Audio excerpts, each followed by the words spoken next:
guest, L.Michelle Salvant. She is amazing.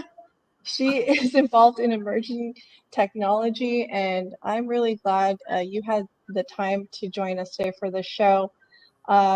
Before we dive in, for those of you who don't know, she was a FAMU grad in broadcast journalism and former news director and morning host of various news and morning shows. And she's a creator and CEO of L.Michelle Media.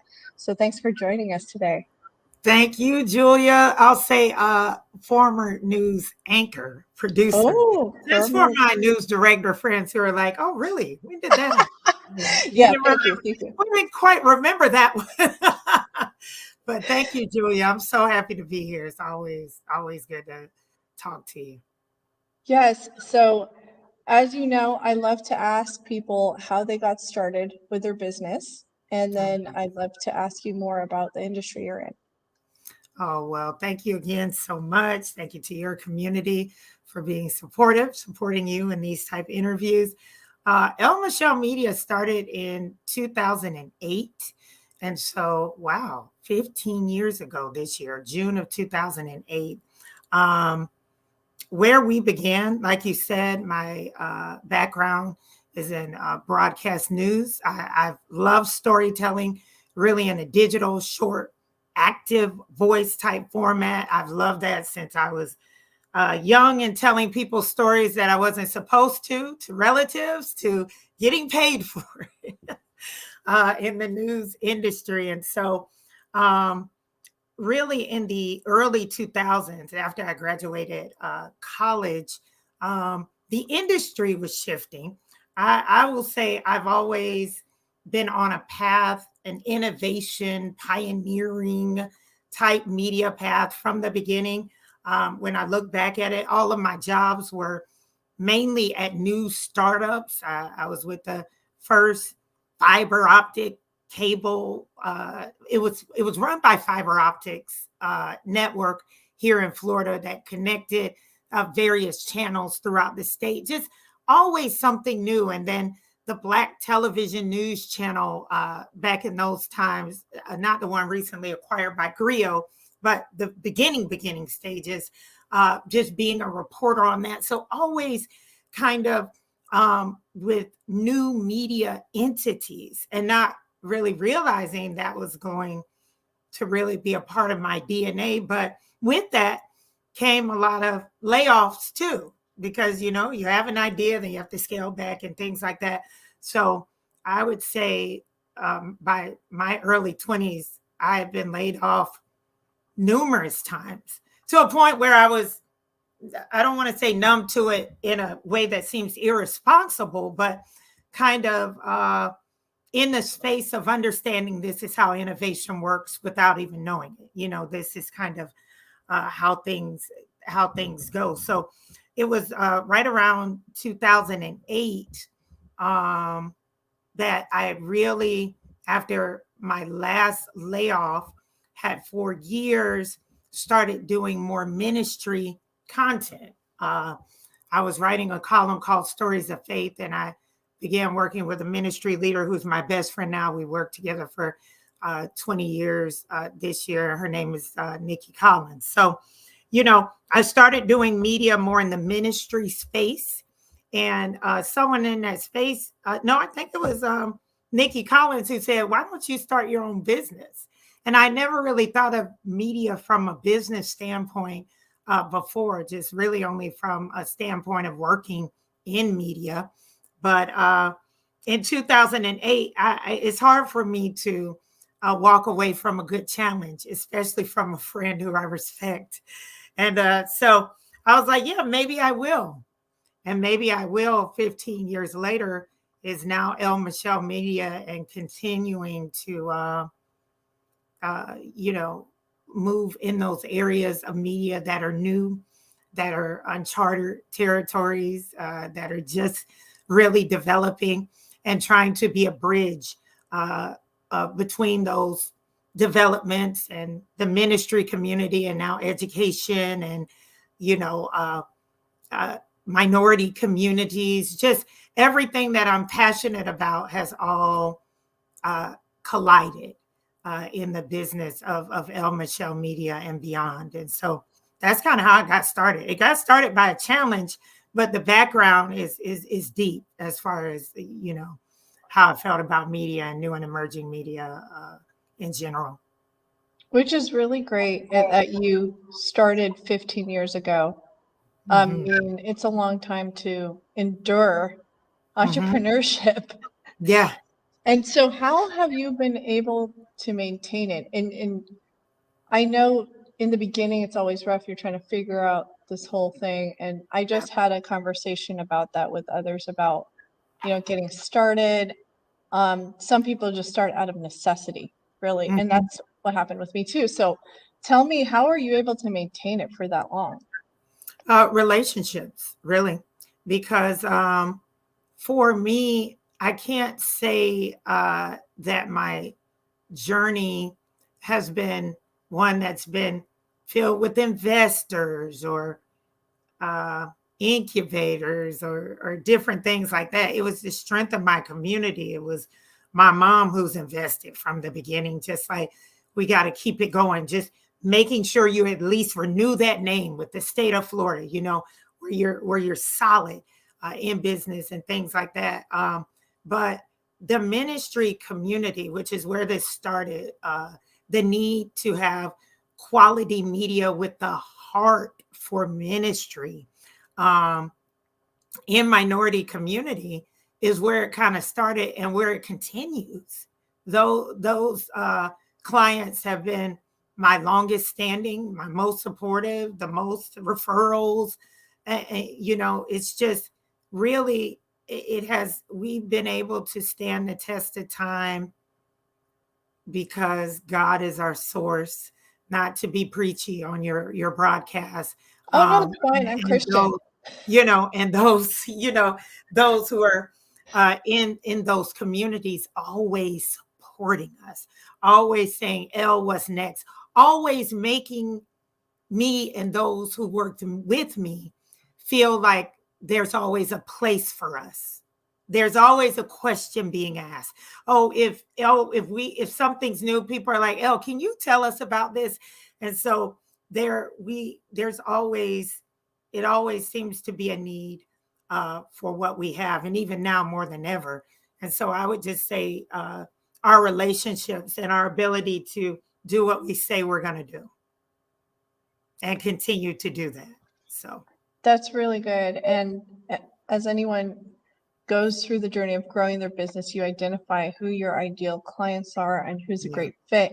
And you identified a niche. That's what I think helped you also continue to maintain it. It really comes down to our customers, it right? does. It and does. and getting that great feedback. So how did you start getting into VR and emerging tech? Like, because you know, there's ministry side, because I can't imagine that they want to do anything in the metaverse unless there is, Yeah. you It's a know what lot I of mean? yeah, it's a lot of ministry going on in the metaverse. We host a monthly program about metaverse ministry. However, so these are always or what we're making to be our early adopters. But how VR really happened for me, it happened at Taltech. And Taltech will forever be a part of my story. So, yes, we work in media. Something or a group of people we're also very passionate about are young people, young, young people, young adults, students, teenagers. You know, and so we were at Taltech actually as a company back in 2016 with a table set up to recruit students to come and learn and to work with us. I've worked with students since 2013 officially as a company, but even in the early 2000s, straight out of college as a graduate, you know, working with students at boot camps, nationally media boot camps and different things like that. And so we're here with the table at Taltech, hoping to recruit the next generation of student media leaders. And lo and behold, the table next to us is a company called Covalent, and their president, Thomas Jackson, is there. And eventually, within a few minutes, he moves, but we're like, what does he have? And my husband was there, and he's always very helpful. So I think he was trying to help him move or whatever. But then my husband never came back. And I was kind of like, Chris, we're here. You abandoned the table. What are you doing? So I go to look for Chris. Chris is fresh out of a headset, like, you got to try this. Now our whole table is abandoned because I'm trying it. I don't want to leave. And my mind as a storyteller starts to think the moment I'm in VR, like, this is a game changer. This will take story to a new level. This will, for me, it was always about story, telling stories of faith and the African American experience. I did not know that it was going to totally revolutionize our company, but I was passionate about it, and it wasn't very widespread at the time. So we started a platform ourselves, or a branch of what we do ourselves, called Believe VR, for stories of faith in virtual reality. Then I started thinking about the schools, and I love my HBCU. I love FAMU, one time for the Rattlers and HBCUs. And I was like, man, this would really kind of help HBCUs as well, and introduced it at FAMU and have been a consultant with the university ever since, just using it in the area of recruitment and for Wow. affairs and different programs. And so it just was the game changer I thought it would be, on a whole nother level. But it really started at Taltech. I love that. Absolutely love that. And it's funny because we met at Taltech on the panel. So somebody right now needs to go on and just go ahead and become a part of Taltech. They are not paying us for this, but we just got to say, I mean, total revolution. Yeah. Total revolution. Just And so unassuming too. I had no idea. right. Well, yeah, Eve did a great job running that event, and I'm so glad that's how we met, being on the panel there. And so it's okay. So going back to when you mentioned FAMU, which FAMU is the number one HBCU in the country, like pretty Absolutely. much. And then the department, the journalist department, and not only just the journalist department, the talent that comes through are amazing. You got Will Packer, and Yes. I'm starting to see more headlines just because I'm still considered new to town, 11 years new. So I'm still getting to know more about our community, including FAMU. And I was like, wow, FAMU is amazing. They do amazing things. So how has it been for you being alumni, and how has it been as far as like the network there, supporting one another? Is it easy that you guys can just reach out and just get help?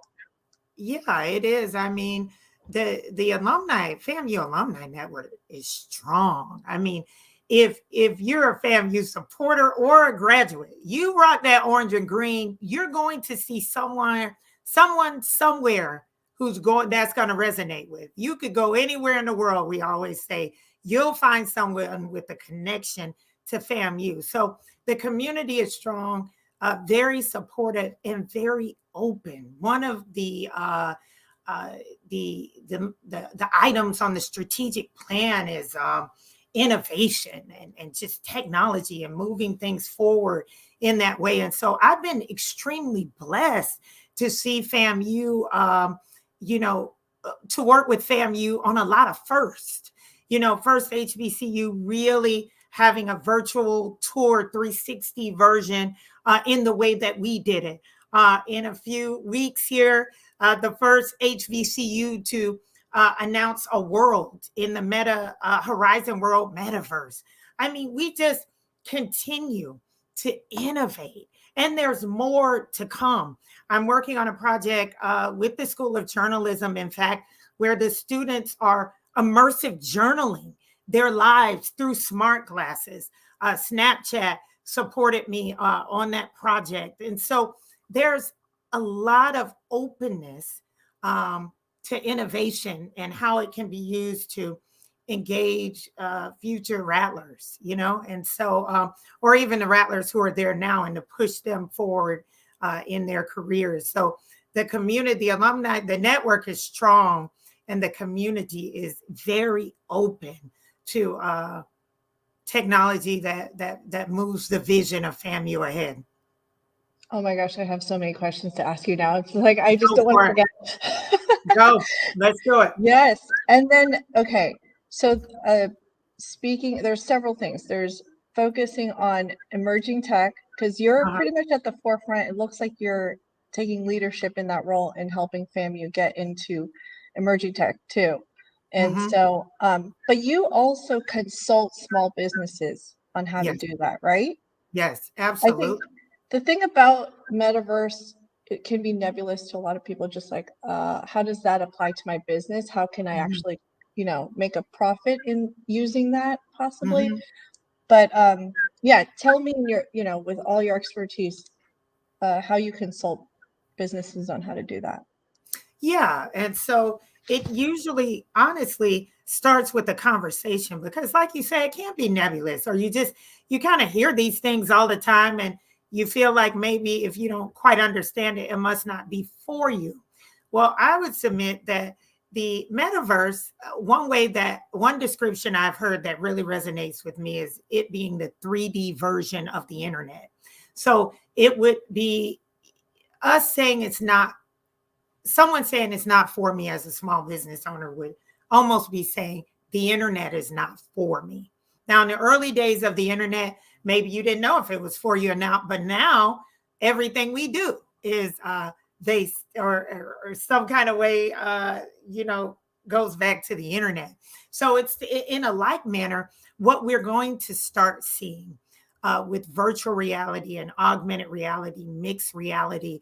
You're going to start to see more experiences come forth. I know I was telling you about an experience that we'll be releasing a little bit in a month or so. But what a small business owner would be thinking now is how or type, what ways can I extend what we do as a company uh, in a 3D, in a three-dimensional type of way. Okay, so say you're real estate, for instance. This is an easy one. How can we extend our product? How can we be more of service to our customers? How can we give, here's a good one. How can we give our customers an experience that is all around them, that becomes a part of their world, that is beyond a 2D screen? That would be a metaverse type of mindset. So in real estate, you might say, oh, I'll give virtual reality tours of homes. So, they could just put on the headset and it would be, they can look around just like they're in the home.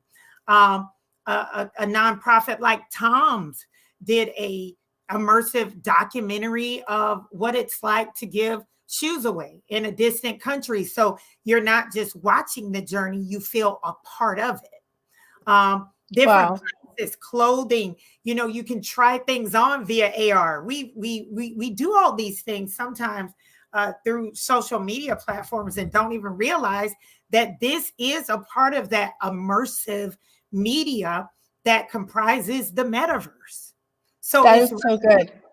thinking about what experience can I provide that isn't necessarily physical in the nature of it, but it's beyond the screen. It's three-dimensional in a way, but I don't have to necessarily be there in person. How can I extend our business into something like that? And then we just start thinking of ideas. I love it. I love it. And it there's two things I wanted to bring up. It's just people who didn't get the internet and started later, missed out.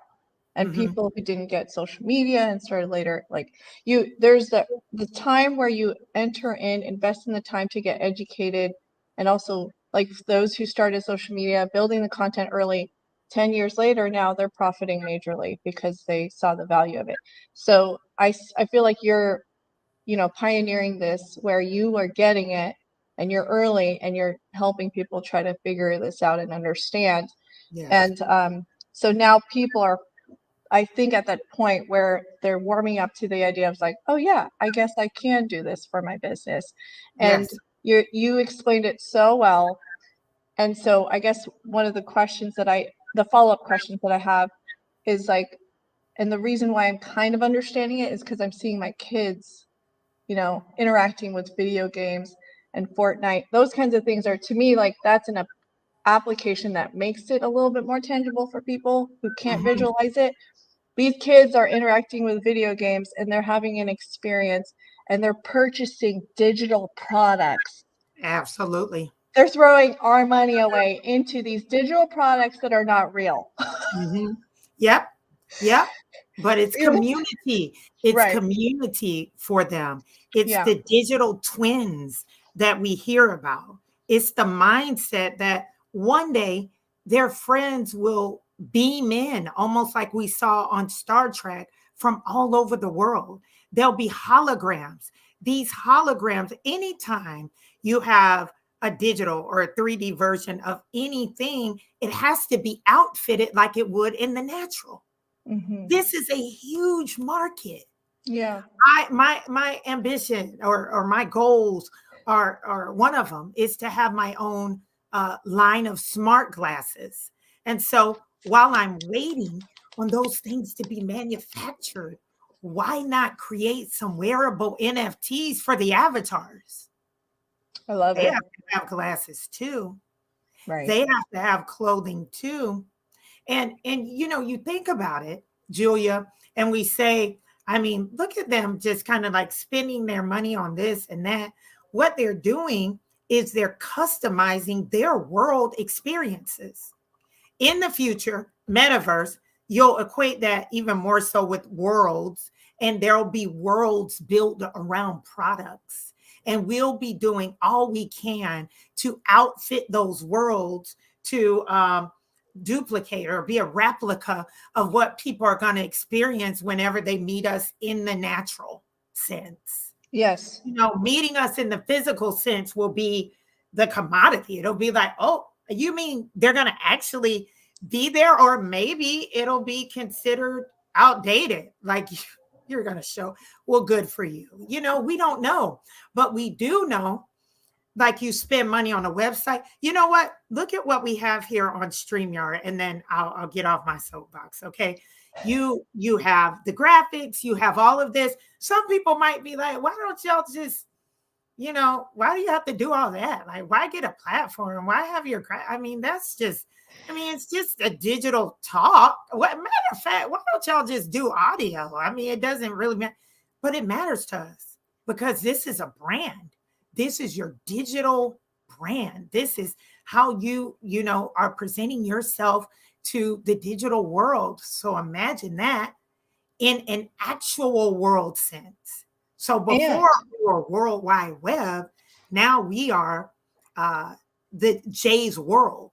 We go into Julia's world, and what do we see? We go into L.Michelle's world. We have L.Michelle Media in the metaverse.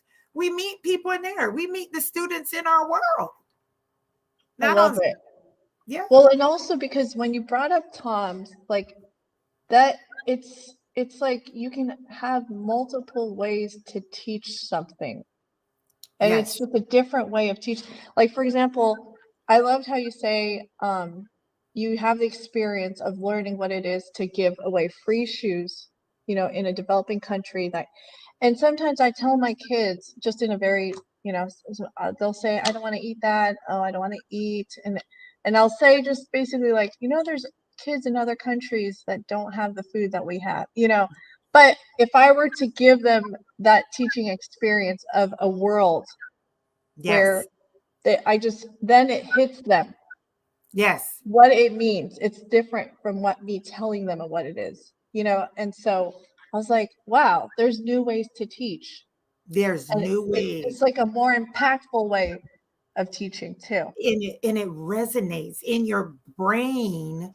um your brain doesn't know how to distinguish, and some people could say this is scary, but doesn't know how to distinguish between what you're experiencing in a virtual world and the real world. It's just still picking it up as an experience. So you have quarterbacks who practice throwing the ball in VR, who then get out on the field and their game improves. I just did a showing of an immersive documentary at FAMU that talked about, really having strongly considering the effects of a nuclear attack. Now, if you gave me an article and said, read it, it would probably still be in my inbox. If you sent me a YouTube video, said, watch it, 1 minute in, I'm like, yeah, I'll check that out. But I stopped at a minute. You put me in a headset. You gave me a real life experience of what happened when there was a, false alarm in Hawaii back in 2018, a story I didn't even know about. I'm talking about it today. Everybody has to see it. It became real. Now, when I hear about, nuclear weapons and things like that, I'm like, no, we need to reconsider, but that type of informal, even education through story shows the power of this medium. And we're a part of a white paper that's going to be coming out about that experience in general. But to start thinking about our businesses and the stories we tell in this way, I mean, there's nothing we know from marketing that story really connects with customer. So imagine story experiences. We went from storytelling to what Google coined a few years ago, story living. And I've been there ever since. Story living. Oh my gosh, I could keep talking to you about this longer, and I know we're running close to the end of the time, and I want people to know how they can find you and Okay. connect with you. And we definitely have to have this conversation again, maybe in the metaverse, because I need to learn from you on how we could get this to work and then show people, obviously to show a lot of your work in the metaverse. I think that's where, because you absolutely get it, right? Yeah. So for those of you who want to understand more about this and emerging tech, L.Michelle has so much knowledge in this, and I'm sure she has all kinds of exciting things happening. Maybe a video course on how to do, I mean, girl, We need to do something. I'm serious. going to, even after having this talk, that's why I thank you so much, y'all. You can contact me at L.MichelleMedia.co, but I really want to even change out what we're doing digitally to be more helpful, to be more like this, to be a place where this is speaking to people, even if I'm not there. So we're going to put some things in place where we can continue the conversations about the metaverse and how you can get involved and get you thinking about, what experiences, how you can extend your business into this space and, get these customer experiences kind of generated. Maybe you just get something in AR that people could have your logo up and, they can pull it up in AR and do something. There's just so many ways. I love it. Oh my goodness, this was so much fun. And It was do you fun. have, I mean, is there anything you want to share about events that's coming up? I think you mentioned Oh, earlier. yes. Yes. Well, I am a part of an event where we are honoring about 30 women in our community who are just really doing their thing. And maybe they haven't necessarily been on the scene as much, but they've been behind the scenes working. And so the event is called She's Good. I'll bring that up on the screen. It is April the 27th through the 30th. It's the She's Good experience. And let's see if we can do this. Boom. There you So go. there we go. It's lots of female speakers that are a part of it, different events. And then there's the gala that is going to be on that Saturday at the Tallahassee Community College main ballroom. Wow. Tickets are $65. They're selling quickly, and it's to benefit students. We have mentoring programs for girls, and even in the schools, that the proceeds will benefit. So I'm excited about this and just showing some of the other projects that we have, even there. Women's voice is important. The voice of women is important. The voice of women of color is extremely important to me, being an African American woman. And so I definitely have a very special 10-year project I'm working on, the life film that I'm filming through smart glasses. And it's a study of life.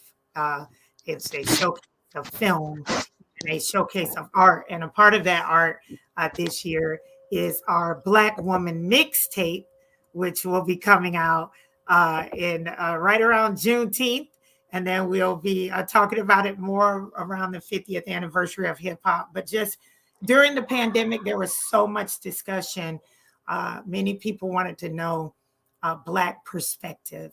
And just in an effort to see that keep going, this puzzle art is going to come out and have Black women's voices attached to it and just kind of be like a living art form. So I'm excited about that. You are amazing. And there's a small percentage of women in tech represented, and there's an even smaller representation of African American men and women in tech. So you have so much expertise and influence, and I'm really thankful that you joined today for the interview.